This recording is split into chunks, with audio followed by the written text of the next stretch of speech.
అరే మీ ఇద్దరిని రేపు పంపించేస్తాడంట్రా. నేను ఓడిపోయాను రా, అన్నయ్యని మార్చలేకపోయాను. లేదురా, నేను ఓడిపోనివ్వను. ఇంతకాలం ప్రయత్నం నీ ఒక్కడిదేరా.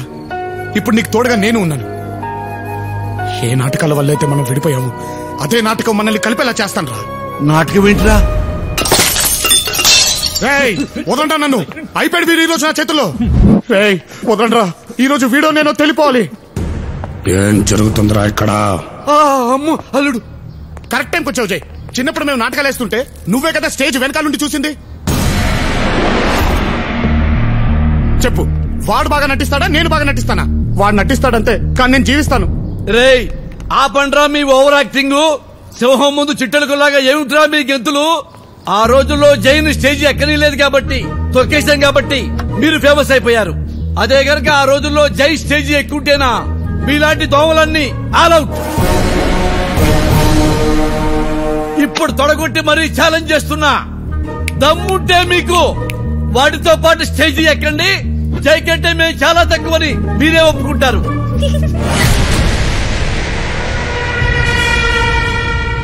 ఎందుకమ్మా ఆడదోమా అట్టా నవ్వావు? అంటే రావణ్ అంత గొప్ప నటుడు అని అనగానే నాకు నవ్వొచ్చేసింది. అమ్మో, నాటకానికి రెడీ చేయండి. అట్టాగే అల్లుడు. ఘట్టం ఏదైనా పాత్ర ఏదైనా నేను రెడీ.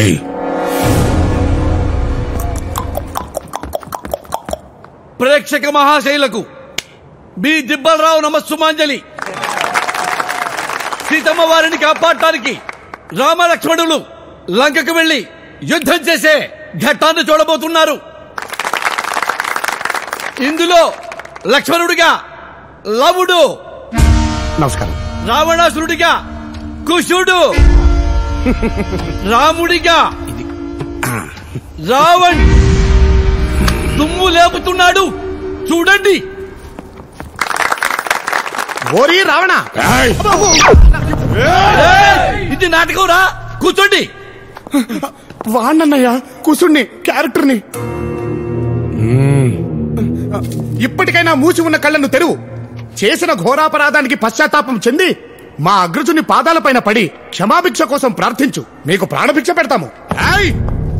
నా ఆత్మజుడు ఇంద్రజిత్తు సంధించిన ఒక్క బాణానికే మూర్ఛపోయిన పెద్ద మనిషివి నీవా మాకు ప్రాణభిక్ష పెట్టేది? ఏ రావణుడంటే ఏమనుకుంటివి? కైలాసాన్నే కుదిపి ఆ శివుణ్ణే వశం చేసుకున్న పరమశివ భక్తుడు ఈ రావణుడు. సమస్త దేవదానవ యక్ష కిన్నెర కింపురుషులను జయించిన విశ్వవిఖ్యాత వీర సార్వభౌముడను. అణు అణువు స్వర్ణ శోభితమై విరాజిల్లుతున్న ఈ లంకా ద్వీపానికి చక్రవర్తి దశకంఠుడు ఈ లంకేశ్వరుడు. అది రావణంటే. అన్నయ్య, నువ్వు రాముడివి, రావణుని పొగుడుతావేంటి? ఓరి మాయావి, చెప్పింది ఒక్కడే దగ్గర. అల్లుడు అందుకో. దశకంఠుడనని లంకేశ్వరుడనే దర్పంతో విర్రవిగడం తప్ప వీరులమైన మా ముందు నిలబడి యుద్ధం చేయలేక ఒక కపట యాచక వేషంలో పర్ణశాలకు యతించి ఏకాంతంగా ఏ అండాలే లేకుండా ఉన్న ఒక్క బలని ఆయుధం ఎత్తి యుద్ధం చేయలేని అశక్తురాలైన ఒక స్త్రీమూర్తిని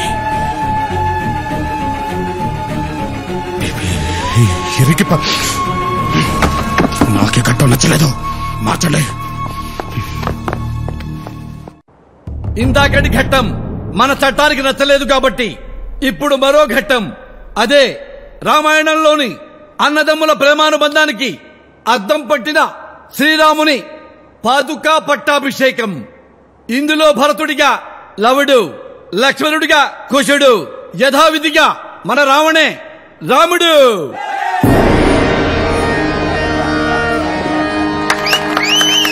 అగ్రజ, నీవు లేని అయోధ్య అమావాస్య కమ్మిన ఆకాశంలా కళావిహీనంగా ఉంది. మరణానంత విషాదంలా వైరాగ్య ఛాయలతో నిండిపోయి ఉంది. మా ప్రార్థన మన్నించి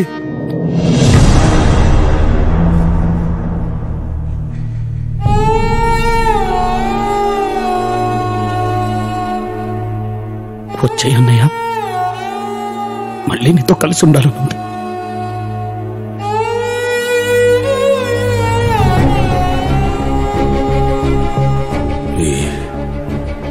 ఇచ్చిన మాట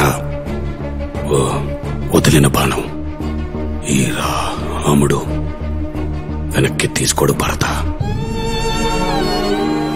మన జీవితాంతం తమ్ముళ్ళకు అండగా ఉంటానని చిన్నప్పుడు అమ్మకిచ్చిన మాట మర్చిపోయావా అన్నయ్య? ఆ మాట ఇచ్చినన్నని మీరే ఎప్పుడో చెప్పేశారు.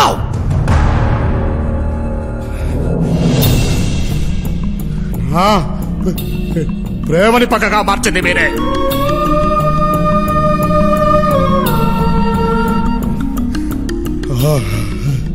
అయిన వాళ్లే నన్ను చిన్న చూపు చూసి హేళన చేసినప్పుడు ఆ గుండె వాళ్ళ రగిలిపోయింది. అప్పటి నుంచి నాకు ఇంకే బంధాలు లేవు. మీరు నా భుజాల మీద నిల్చున్నా ఎంగిలిస్త రాకుల్లో అన్నం తింటూ ఉంటే ఊస్తూ ఊరుకున్నా భరించను. ఈలో ఒక్కడిగా గుర్తిస్తారని ఎంతో కాలం ఎదురు చూశాను. అమ్మ చనిపోయినప్పుడు కనీసం వెనక్కి తిరిగి చూశారా? అన్న అనే బంధాన్ని, అన్నపడే బాధని గుర్తించని మీరు తమ్ముళ్ళు ఎలా అవుతారా? తప్పే జై, మేము చేసిన తప్పే. ఎందుకంటే మేము చేసే తప్పని చెప్పేవాళ్ళు లేక, నీ బాధ నీ ప్రేమని అర్థం చేసుకుని వయసు మాకు లేక అలా ప్రవర్తించామే కానీ నువ్వంటే ఇష్టం లేక కాదు.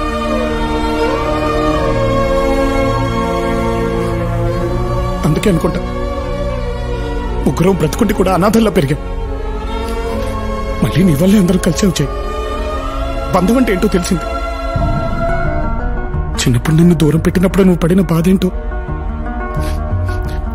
ఇక్కడికి వచ్చిన తర్వాత ప్రతి క్షణం మేము అనుభవిస్తూనే ఉన్నాం అన్నయ్య. ఆనాడ రాముడు లేకుండా భరతుడు తిరిగి ఎలా వెళ్ళాడో తెలియదు కానీ మా వల్ల మాత్రం కావట్లేదు అన్నయ్య. అమ్మలో ఆ, నాన్నలో నా కలిపితే అన్న అంటారు. అంతటన్నవి మమ్మల్ని క్షమించలేవా?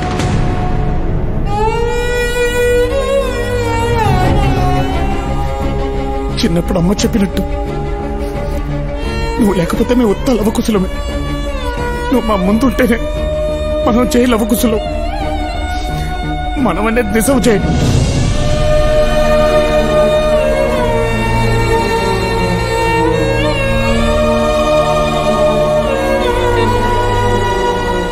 అన్నా నువ్వు తమ్ములతో కలిసి ఉండానా?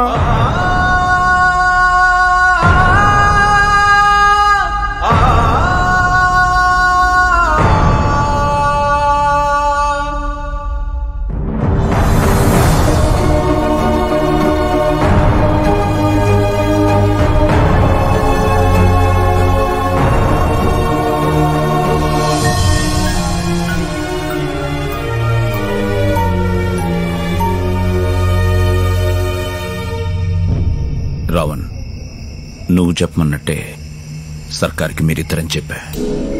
వాడు తన మనుషులతో భైరంపూర్ ఘాట్ దగ్గర వెయిట్ చేస్తుంటాడు. అలాగే మన వాళ్ళు లవకుశలు బయలుదేరే వెహికల్ కి 10 కిలోల ఆర్డీఎక్స్ కూడా ఫిక్స్ చేస్తారు. అది పేలగానే మీ తమ్ముళ్లతో పాటు సర్కార్ కూడా పోతాడు. దాంతో మీరు ముగ్గురన్న విషయం ఎప్పటికీ రహస్యంగానే ఉండిపోతుంది. కానీ రావణ్, ఎంతైనా వాళ్ళు నీ తమ్ముళ్ళు. రేపు వెళ్తే మళ్లీ తిరిగి రారు. ప్లాన్ మార్చే ఉద్దేశం ఉంటే ఇప్పుడే చెప్పు.